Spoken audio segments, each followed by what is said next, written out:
The views and opinions expressed on this program are those of the participants and do not reflect the views of BronxNet or the program underwriters.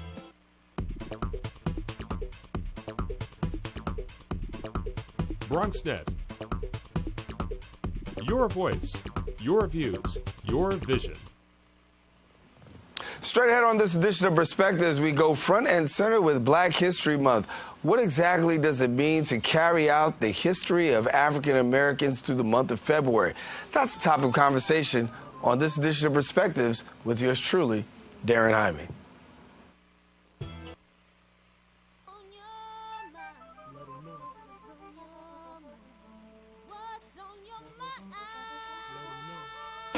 Relevant to life, you bring it to the table. Whether you make a move solo or a movement with a stable. No fables, you speak on your decisions. Cause in the long run, it's your voice, your views, your vision. Keeping it real with many messages for you to know. This ain't radio, but DJ runs the show. Entertainment, he rocks it. Politics, he locks it. The host with the most would handle any topic. Don't forget to share your perspective which shines a light. Cause it might make a difference in someone else's life. What's your perspective?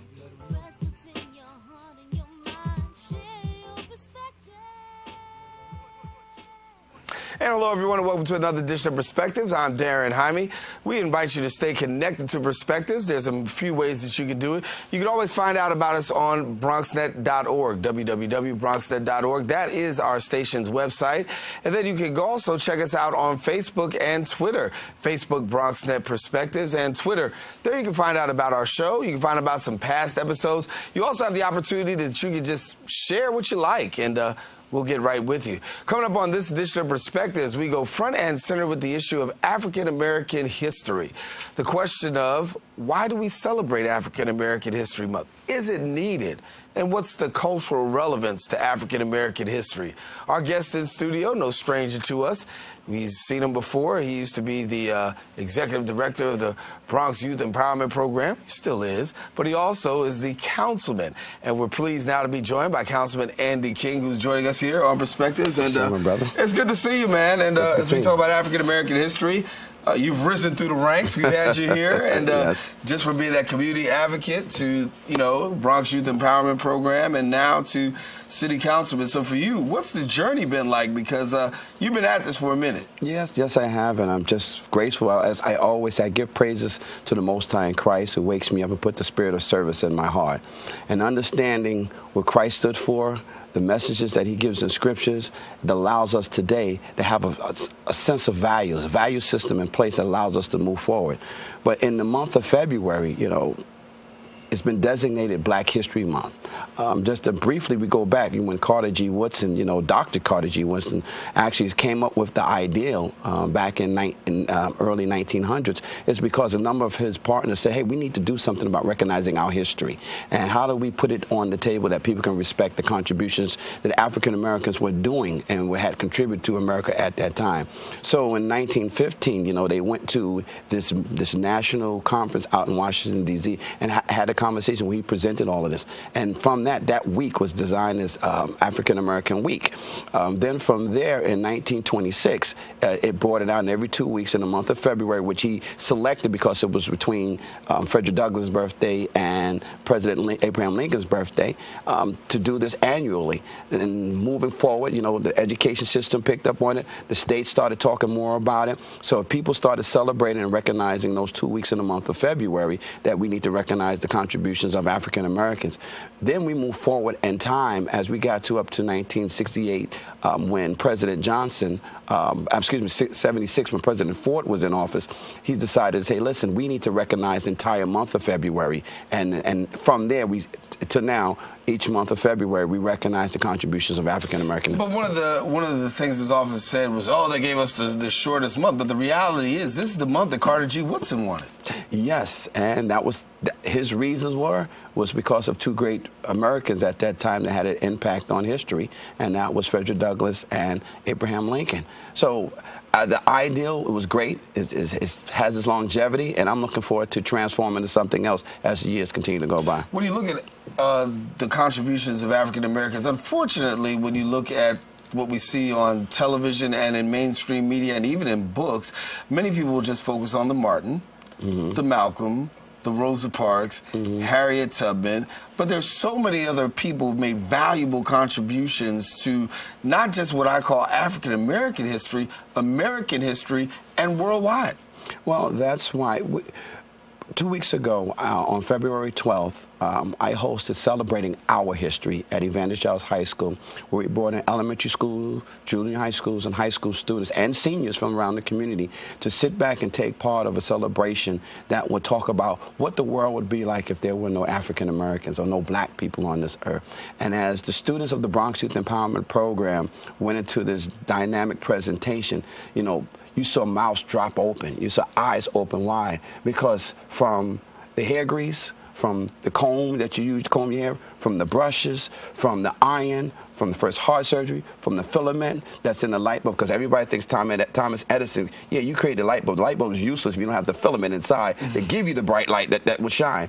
So when they started talking about all these everyday things that we take for granted, not knowing now there was a black man or a black woman created, it's like, wait a minute, how can they ignore the contributions that African Americans made to this not just to this country, but to the world?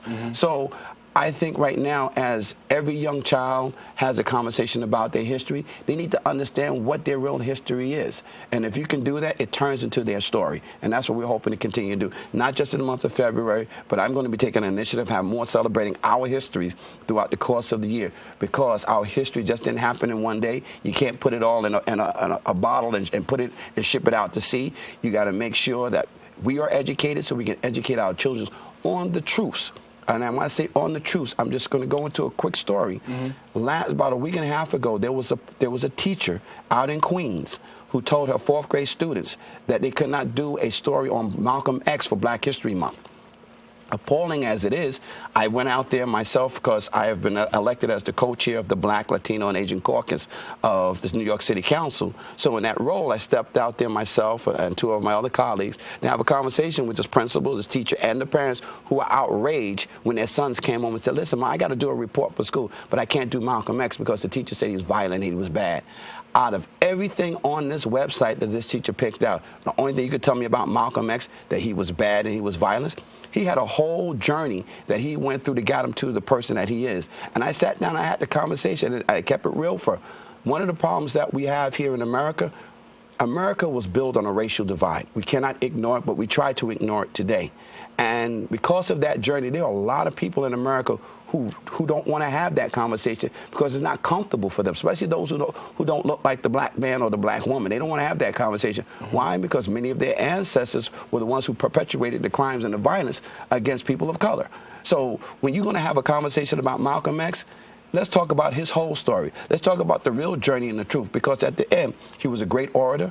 He was a great spiritual leader, not just for African Americans, but for the entire world. And he was a leader of civil rights that included everyone. So let's not, be selective when we start talking about our history, because when you go to the books in the schools, they'll be glad to tell you about Christopher Columbus. They'll be glad to tell you about Magellan. They'll tell you about Ponce de Leon. But when it comes to talking about what these men stood for, where they came from, and what they were doing before they got here, we want to ignore all of that. Take us to the end of the story. How was that received when you went out there? Well, they had to do the teacher had to do a written apology. She apologized to the parents in front, and she was supposed to go to an assembly, organize an assembly, and have an apology. I just got word from the parent that they did not totally fulfill their obligation, their commitment. And so that means we have to take it to another level, because the only people going to protect your history and protect your rights to be respected is you. You can't give it to somebody else who don't look like you and ask them to do it for you. All right, stay with us here. Andy King with us, Councilman Andy King. Let's be respectful. We'll be right back here in just a few seconds with him as we continue our conversation talking about African American History Month.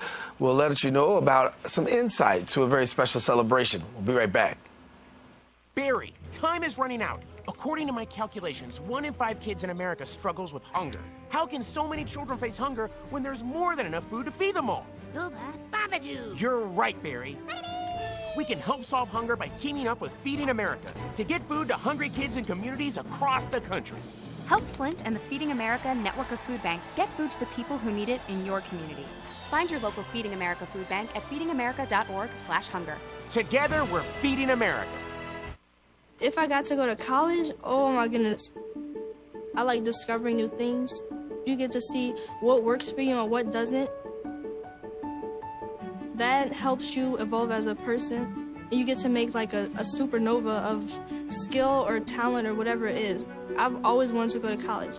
I just feel like that's my destiny. My name is Queen, and I am your dividend. All right, give me a spot.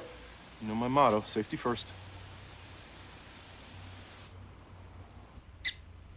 They could be dangerous. I think we should call animal control. Animal control? To be safe. Don't worry. Just... I got this. It's a new motto. You don't have to be perfect to be a perfect parent. There are thousands of teens in foster care who don't need perfection. They need you.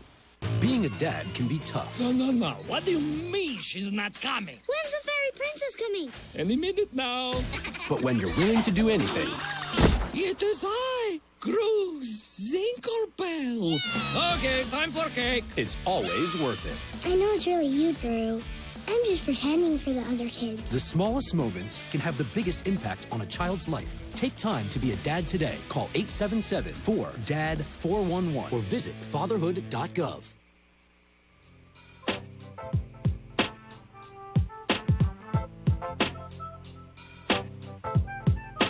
Here with you. We're pleased to be joined by Councilman Andy King as we're talking about the history of Black History Month. And one of the things that people discuss about African American History Month, Black History Month, is the fact of it's too short and we need more of it. How do we go about sending the message or sharing our history beyond February? I think the way that we do that is that we unite ourselves around the same history. I'm going to go back to biblical days. There's a scripture, Deuteronomy 28, verse 68, where he tells the nation of Israel that they will go back into Egypt by way of ships as bondmen and bondwomen, and no man should be able to get you out of it. Now, when you learn scripture, you have to tie the precepts to connect the dots. Now, Egypt also means the house of bondage. When you go to Exodus 20, verse 1, it tells you Egypt is the house of bondage. Well, if you're going to go back into Egypt by way of ship, he's telling you that you're going back into to bondage. Bondage is what? Slavery by way of ship as bondmen and bondwomen. No one can get you out of it. There's only one set of people who can claim that history, regardless of who's claiming to be Israel today. There's only one person. And I ask people to read that scripture because people, they don't read, the Bible's a history book as well, as it gives us rules and regulations how we govern ourselves. But I ask people to take a look at that because once you understand the nature of going back, because it's still history, because once it's done, it's done. You can't change it. Right. Even though people have tried to change it today. Once you understand that whether you are from Jamaica, Trinidad, Tobago, South America, Puerto Rico, the Dominican Republic, Georgia, Alabama, all these countries are those nations today. And those same nations have to recognize that they have the same history. And if we can do that throughout the month, you have Dominican Pride Month, you have Puerto Rican Month, you have Jamaican Pride Month, you have Black History Month, but all of it really should fall under one umbrella. And that's how you expand it out. So you know what? My brothers from the Dominican Republic, whose borders right next to Haiti, can't say that I'm different. No, you are the same. You come from the same lineage, and you have to understand that the history before you were born that made you the same. So if we can do that, even though everyone separates themselves, let's unite ourselves. That's how you expand it across the calendar. Yeah, and you got, but you also have this growing disconnect too of Hispanic and Latino. Yeah, and I ask every Latino, when we had our celebration, I had a sister coming from my staff to speak. She was a little darker than I, and both of us. And when she spoke Spanish, and you should have saw all the children that were in the room and the high school students who were fairer complexions, they were thrown back because for some reason we've been separated. That Jim Crow, the field Negro, the house Negro, the lighter skin versus darker skin. But I have to ask the question because Puerto Rico and the Dominican Republic are in the Caribbean. But yet you don't ever hear them associating themselves with being Caribbean. They'll say that they're from, the Latino, which if you're talking about going back into Latin America, I don't know how you take one geographical place and put it someplace else. But I know when I was growing up, you had Hispanic and you had Spanish. The Spanish were from Caucasians that were from Spain who spoke Spanish. And Hispanic was everybody else who was dark, who had a little twang and different language. And that's why sometimes they were talking about they would speak broken Spanish. But you know, their language wasn't really Spanish per se. You had different ethnicities that was in that, from coming from the slave trade from West Africa that led them all, because like I said, everyone just got dropped off during the Caribbean and made their way to the States. So this is real history that no one's telling you about, because they pick and choose in American history books, and they don't really tell us what we need to. They give us a lot of European history. So I'm asking us all who getting it, who's learning it, to educate our students, educate your sons and daughter, and don't be afraid of the truth, because they don't want us to know the truth. There's an entity that they don't want us to know the truth. So what do you tell your young people when it comes to knowing about your history? Because obviously we can't go by the books that are written in school.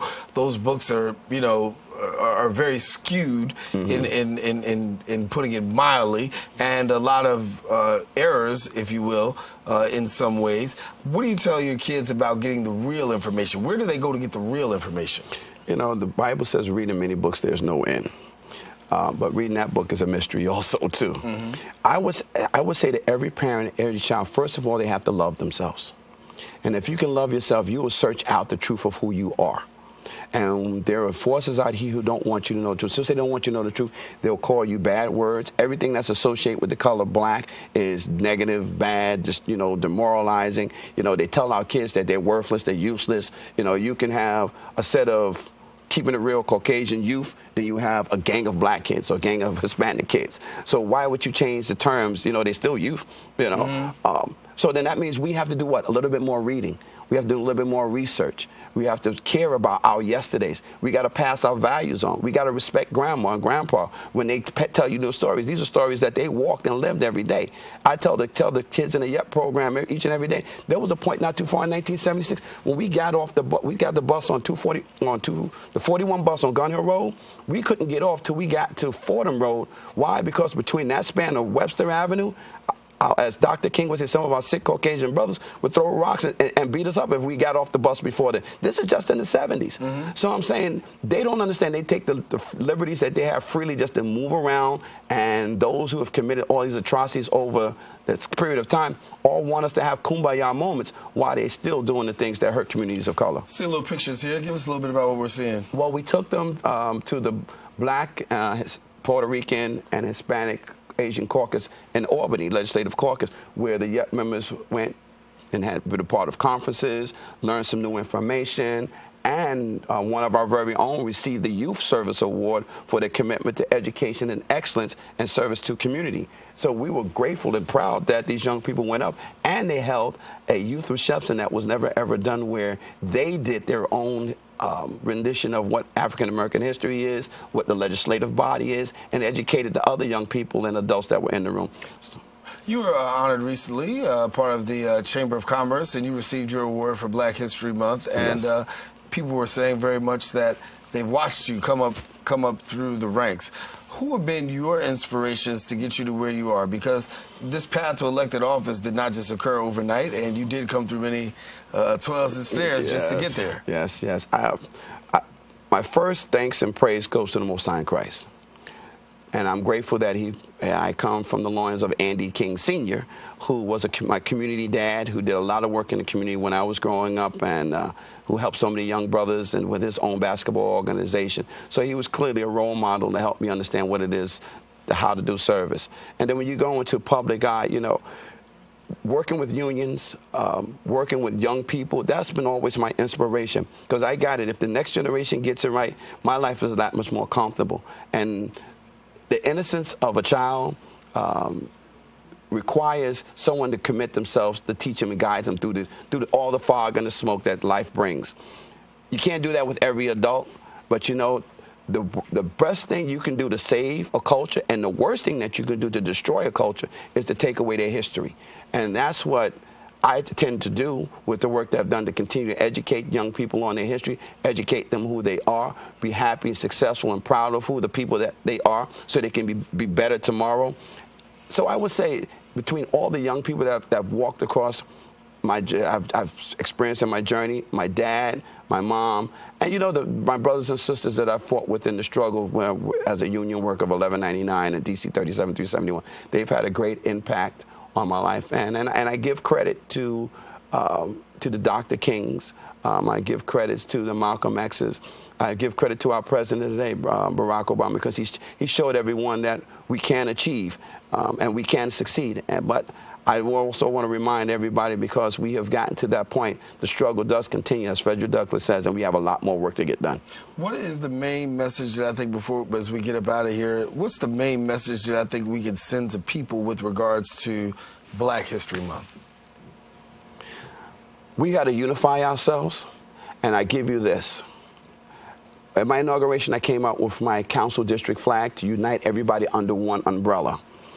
Because we are, like I said, a beautiful mosaic, as taking the term from Mayor Dinkins. But in that, I came up with a quote that our perseverance in the future lies in the resiliency of our past.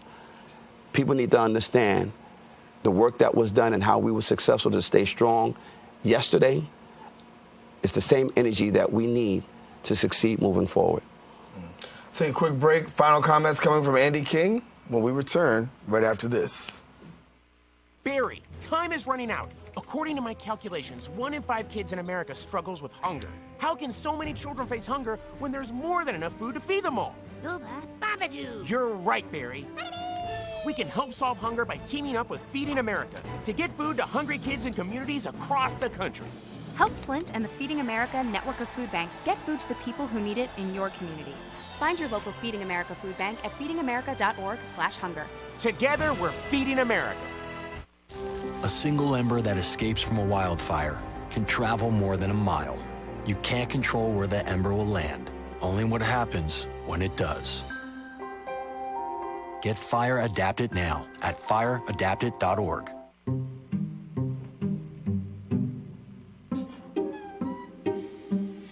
The smallest moments can have the biggest impact on a child's life. Take time to be a dad today. Finishing up, final comments with Councilman Andy King. Throw this question around. I've been having this question, throwing that out to guests. They say we live in a post-racial America. The fact of the matter is, some people feel yes, some people feel no. What's your perspective? We are fooling ourselves each and every day if we think racism doesn't exist. Between the inequalities in the education system, the inequalities in the job market, the inequalities in the financial market, the inequalities in the housing market, the inequalities exist. You know, we would think that they aren't racial, but you can just look around the city to see how the city is divided up.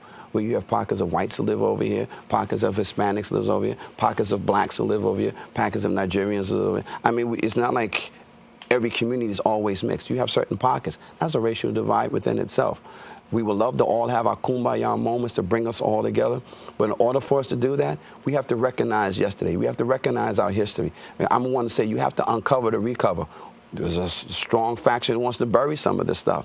But if you keep trying to bury it, it always surfaces itself. You know, because you didn't sit down and have a real conversation with the masses. So I'm hoping that, you know, my brothers and sisters, I just say, please, learn your history, stay strong. Parents, always show love to your children. Children, always show love to somebody who looks like you, who don't look like you. Your neighbors, be friendly. That's the only way we're going to get it. If we still have that crab in the barrel mentality, we will never, ever succeed. So please, show love and one unity. For people who want to find out more, and how can they get in touch with the councilman, what do they do? They can contact my number one fan. That's my wife, Neva Shillingford King. But I love her dearly. But they can reach out to my office, and they can reach out and call us at 718-684-5509, or they can reach me at my email address, which is andy.king@council.nyc.gov. And we welcome anyone calling. We welcome anything that we can do to help improve the 12th district. That's why the 18,600 elected me to go to work, and I do that each and every day with pride. On a separate issue, before we get up out of here, I've been knowing you for a long time. You know me for a long time. Now, I've been checking you out for a long time. This bow tie thing, what's up with that? Because now everywhere I go, I'm seeing the councilman rocking the bow tie. And the regular tie, I didn't even want to wear a tie, man, because you know what? I couldn't do the bow tie thing today. So talk to us about this bow tie thing. Is this permanent? Are we going to see the regular tie anymore or what? Well, you know, when I started wearing bow ties, you know, I looked at a picture of my granddad, and then I had the privilege of also reviewing a little bit of history with, and I was watching Mayor Dinkins and seeing Congressman Marangel. But what it took me back to was a time where men were gentlemen. It took me back to a time where the black man had pride of how he always presented himself, how he always kept stable in his conversation, how he looked out for his community, how he protected his children and looked out for the women in his neighborhood. That's what this bow tie signifies for me. So I'm saying to you, just like Solomon had his strength in his locks, you know, the bow tie for me is a symbolism, along with, as I have my little Star of David underneath, to keep me strong and say, guys, this is a man of having better manners, etiquette, and class about ourselves as black men. How's it being received by the young people?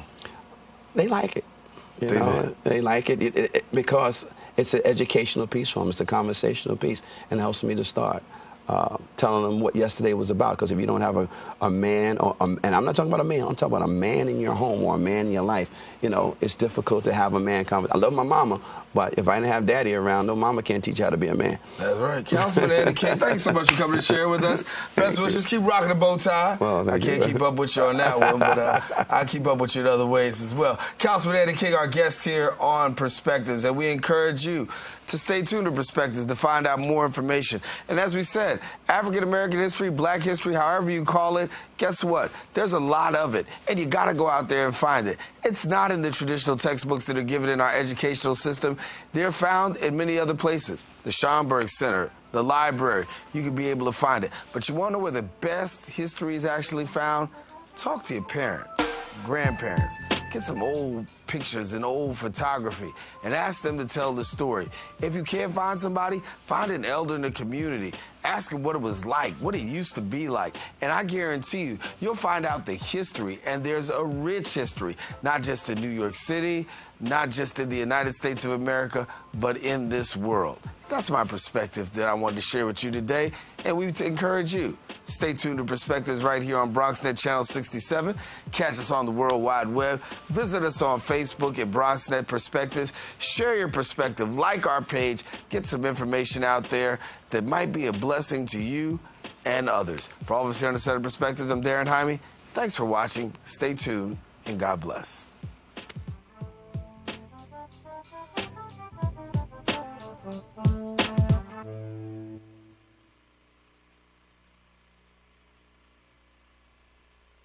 What's on your mind? Let 'em know. What's on your mind? What's on your mind? Let 'em know. What's on your mind? What's on your mind? Let 'em know. What's on your mind? What's on your mind? Anything relevant to life, you bring it to the table. Whether you make a move solo or a movement with a stable. No fables, you speak on your decisions. Cause in the long run, it's your voice, your views, your vision. Keeping it real with many messages for you to know. This ain't radio, but DJ runs the show. Entertainment, he rocks it. Politics, he locks it. The host with the most would handle any topic. Don't forget to share your perspective which shines a light. Cause it might make a difference in someone else's life. Make a difference. What's your perspective? Express what's in your heart and your mind. If I got to go to Share college, your oh my goodness. I like discovering new things. You get to see what works for you and what doesn't. That helps you evolve as a person. You get to make like a supernova of skill or talent or whatever it is. I've always wanted to go to college. I just feel like that's my destiny. My name is Queen, and I am your dividend. All right, give me a spot. You know my motto, safety